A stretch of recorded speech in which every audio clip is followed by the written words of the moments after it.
ঘর না ছাড়লে ঘর চলে না ভাই, কথাটা বাস্তব ভাই। একটা ফ্যামিলি চালাতে হলে নিজের সুখ শান্তিটা আগে বিসর্জন দিতে হয়, নিজের ঘরটা আগে ছাড়তে হয়। আরে উঠতে থাকা বয়সে হাজারো মায়ের সন্তান এই প্রবাসে পাড়ি জমায়, নিজের জন্য না রে ভাই, নিজের জন্য না। তার দেশে থাকা ফ্যামিলির মানুষগুলা ভালো থাকবে, বাবা মা ভালো খাবে, এটাই।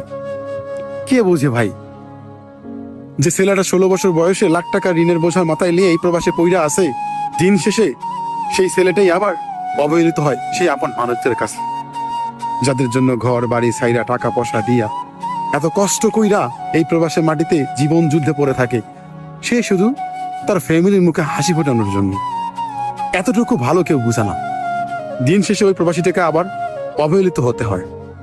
কারণ সবাই জানে যে প্রবাসে গেছে, সে হয়তো ভালো আছে, ভালো খাচ্ছে, আমাদের দিচ্ছে, সে হয়তো মাসে লাখ লাখ টাকা ইনকাম করতেছে, কিন্তু ভাবতেছে না যে যে ছেলেটা আমাদের ভালো রাখতেছে সে কত কিছু ত্যাগ কইরা সেই প্রবাসের মাটিতে পইরা আছে। না পায় বাবা মার ভালোবাসা, না পায় গ্রামবাসীর ভালোবাসা, না পাচ্ছে মায়ের হাতের খাবার ঠিক মতো, না নেয় কেউ যত্ন এই প্রবাসের মাটিতে। সে শুধু নিজে ভালো থাকার জন্য নয়, নিজেকে প্রতিষ্ঠিত করার জন্য নয়, আরে যে ঘর সাইরা দিছে এই ঘরের মানুষগুলোকে ভালো রাখার জন্য এই ঘর বাড়ি সাইরা এই প্রবাসে পাড়ি জমাইছে।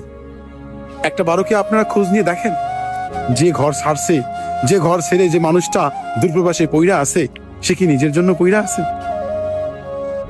না, সে আপনাদের জন্য পইরা আছে, একটা ফ্যামিলিকে ভালো রাখার জন্য। আসলে ভাই, পুরুষ মানুষের সম্মান এ সমাজে নাই। পুরুষ মানুষ হাজারো পরিশ্রম করে যায় তার ফ্যামিলির জন্য, হাজারো কিছু দিয়ে যায় তার প্রিয় মানুষকে ভালো রাখার জন্য। দিন শেষে সেই মানুষগুলাই আবার অপরাধী হয়ে যায়, না পায় সেই মানুষগুলার ভালোবাসা, না পায় সেই মানুষগুলার আদর স্নেহ, না পায় বিপদের সময় সেই মানুষগুলার খোঁজ। এটাই বাস্তব দুনিয়া ভাই। আপনি কাদের আপন ভাবেন? এই দুনিয়া কেউ আপন না ভাই। আপনি যে মানুষগুলোকে ভালো রাখার জন্য বা সুখে রাখার জন্য নিজের ঘর ছাইরা এই প্রবাসে পাড়ি জমাইছেন না, যে মানুষগুলোকে ভালো রাখার জন্য নিজের ঘর ছাইরা এই প্রবাসে পাড়ি জমাইছেন না, এই প্রবাস থেকে ফিরে ওই ঘরে যান, ওই মানুষগুলোই আপনার কাছে আবার, ওই মানুষগুলোর কাছে আপনি আবার বিরক্ত হয়ে উঠবেন। হ্যাঁ, এটা বাস্তব, প্রমাণ করে দেখিয়েন। যে ছেলেটা 16 বছর বয়সে লাখ টাকা ঋণের বোঝা মাথায় নিয়ে এই প্রবাসে পইরা আছে, দিন শেষে সেই ছেলেটাই আবার অবহেলিত হয় সেই আপন মানুষদের কাছে, যাদের জন্য ঘর বাড়ি ছাইরা টাকা পয়সা দিয়া এত কষ্ট কইরা এই প্রবাসের মাটিতে জীবন যুদ্ধে পড়ে থাকে। সে শুধু তার ফ্যামিলির মুখে হাসি ফোটানোর জন্য। এতটুকু ভালো কেউ বুঝে না।